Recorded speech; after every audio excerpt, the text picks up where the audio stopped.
Madame Marshall? This island is too small. There is nowhere to hide. If you wish it, I will withdraw. No, never mind. The famous detective, I believe. I am at your service, madame. Are you indeed? That's uncommonly good of you. I understand Kenneth told you about the notes I've received. I think you should take these notes seriously, madame. You may be right. You have had the change of heart, then? You could say that. In order to help, I must ask of you some questions. Impertinent questions, I should think. Necessary questions. Very well, then. Was it Mr. Marshall who made you decide to speak with me? Kenneth? No, of course not. What was it, then? I've received another threat. Here it is. The day of your punishment is at hand. It sounds rather like things are coming to a head, doesn't it? I would say so, yes. Do you know of anyone who might wish you harm? I'm rich, beautiful, and famous. There's a certain delight in those who are not rich or beautiful or famous when someone like me makes a misstep or suffers some tragedy. The newspapers and film magazines thrive on stories of the high and mighty brought low. All that you say may be true. Yet these notes do not sound as if they were written from jealousy.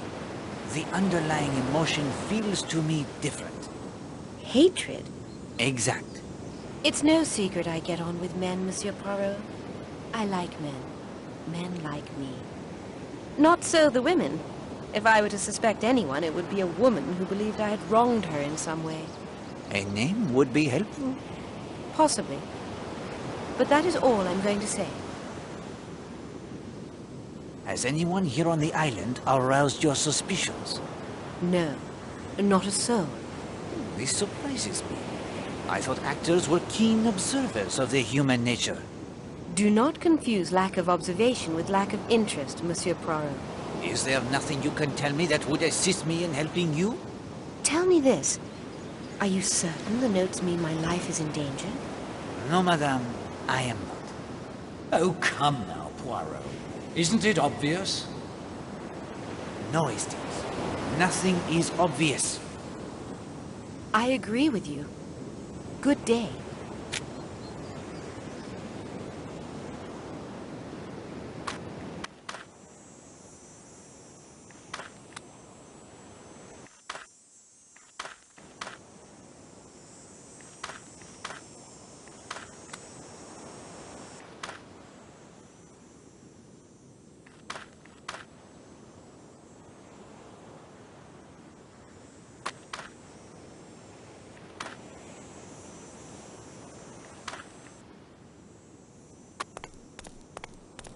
Good afternoon, Madame Gardner. Hello, Mr. Poirot. May I join you? I should like the company. Thank you. That is a very beautiful shawl. Oh, thank you. It seems as I've been working on it for ages. You enjoy the knitting? Oh, yes. Oakley has his coins. I have this. There. Finished. Oh, you are very skilled. Monsieur Gardner seems young to be already retired. Oh, well, to tell you the truth, Mr. Poirot, retirement chose Oakley. He did not choose it. A financial misfortune. Yes. You recall his mentioning the theatre he used to manage? Bien, sir. He was the owner as well. The theatre had not been doing well. Oakley hit on the idea of paying a great deal of money, more than he could afford to lose, to attract a major star to perform there. She took the money and claimed illness. The show was cancelled. There was nothing for it but to close. We live off his army pension and a bit half put away. What brought you to Seadrift Island, Madame Gardner? Oh, my goodness! What is it? Our anniversary is today. Our 29th anniversary, and I had forgotten it. Oh, I have nothing to give him. Perhaps that shawl? I have often found them of great value, fending off the cold of a winter evening. Oakley wouldn't be caught dead in a shawl. And I have no time to knitting anything else. I see. Oh, Mr. Poirot, I know he'll give me my present at dinner. What shall I do? Allow Poirot to assist you. I will find a suitable gift. If you could do that, this shawl is yours.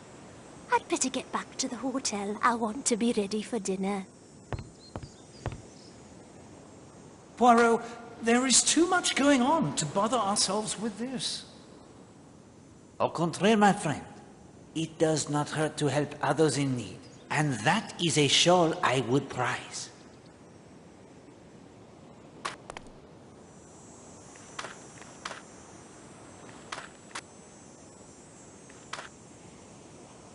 Did you know that woman was going to be here? Look, Christine, I don't know what's come over you. Over me? Oh, Patrick, you insisted so on coming here. You knew Mrs. Marsh was going to be here. You're infatuated with her.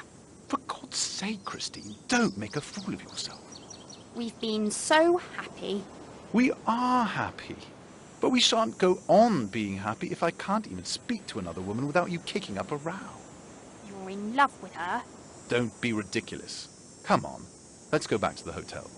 I'm climbing down to Cutter's Cove. You can come if you like.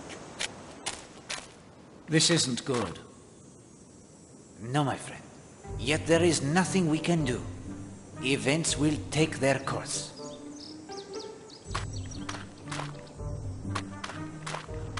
What do you think you're playing at? Poirot, he goes for the afternoon constitutional. Nothing more. Poirot, you say? The detective? The very same? I'm Patrick Redfern. My wife, Christie, and I. You down here on a case? No. Merely the holiday. Oh, you are on holiday as well? That's right. I'm an estate agent. War is hard on the housing market. So we took a few days off. War is hard on many things. That's true enough. How do you like Seadrift Island? I think it's grand, actually. The weather has been cooperating and the swimming is first rate. I used to spend most of my time as a boy exploring this coast long before there was a hotel here. I observed earlier you enjoy their friendship with Elena Marshall. Oh, she's just an acquaintance Christine and I made up in London. Quite the coincidence, all of you turning up here. Yes, rather. What was it like here when you were a boy? Just the Smugglers' End pub, all shut up, here on the island, and Cutter's Cave, of course. Cutter's Cave? It's behind some rocks down in Cutter's Cove there. You haven't explored it? No.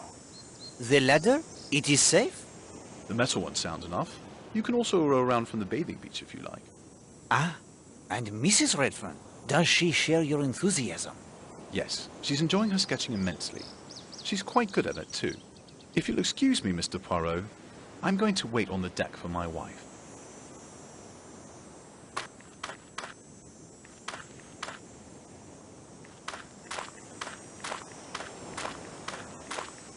Bonjour, Monsieur Gardner. Have you lost something? What? Oh, hello, Mr. Poirot. Lost something? No. Just looking at the grass. You look at the grass with great intensity. Nothing wrong in that, I hope. My hobby could be gardening, like my name. It could be, that is true.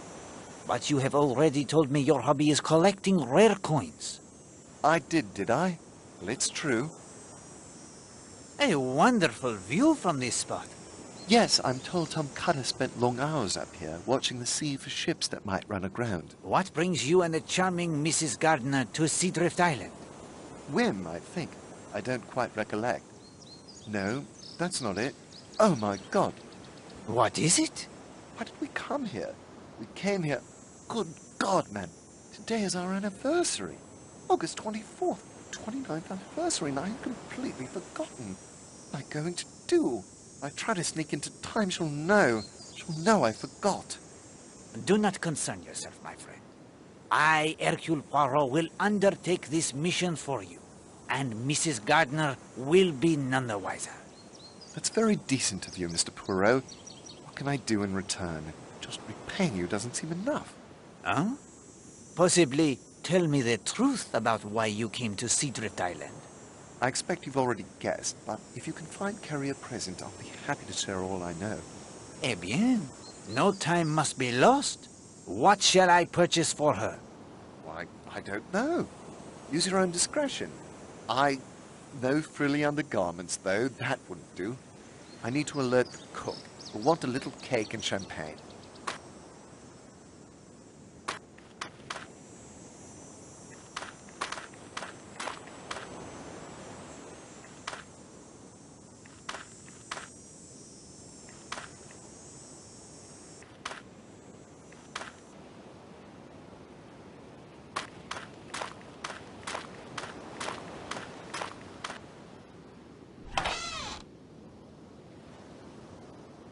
Boat varnish.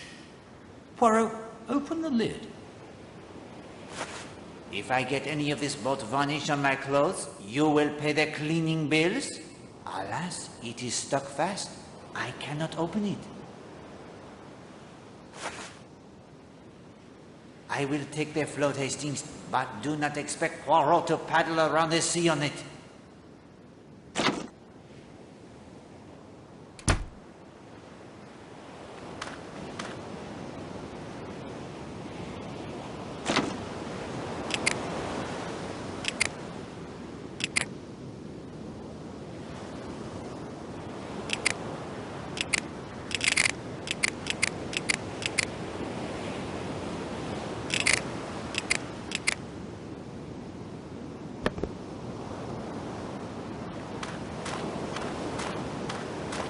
There is something snagged by the swimming float.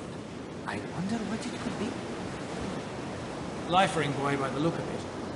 I wonder if a ship has come to harm. I know there's no use asking if you'd have a quick swim out there. I am happy you realize that, my friend.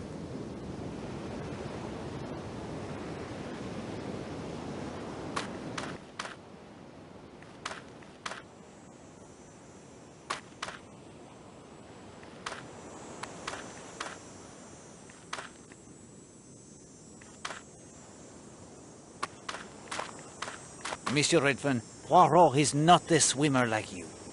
I noticed something caught on the swimming float. It may cause an injury to someone. Would you retrieve it? I'd be happy to help you, but the strap on my swimming goggles is broken. As much as I like swimming, I can't go into the salt water without my goggles. Perhaps I can repair them for you. There you go. I'll be here most of the afternoon, I expect, if you manage to fix them.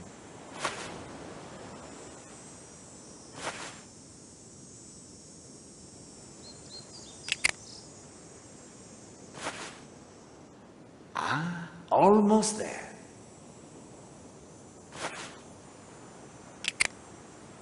But yes, your ingenuity is remarkable.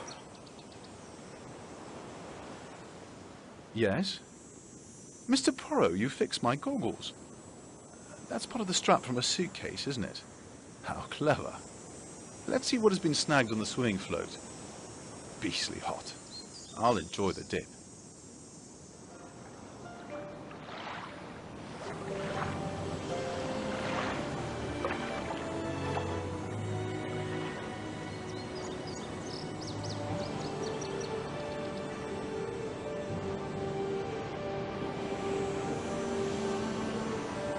Redfern's fixed his goggles, has he? Yes.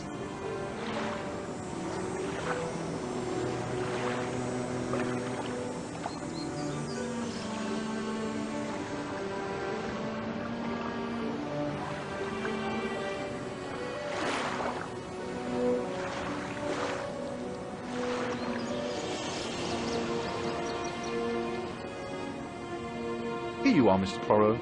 It's a life-ring buoy. I can't see it getting torn about that way by simply catching on the swimming board. Torn? Rubbish. Poirot, those look like bullet holes. So, you got your goggles repaired, Redfern? Yes, Major. Mr. Poirot ingeniously cut up a luggage strap to replace the broken one. Luggage strap? Why, so it is. In fact, if I didn't know better... Thank you for the assistance, Monsieur Redfern. Good day, gentlemen.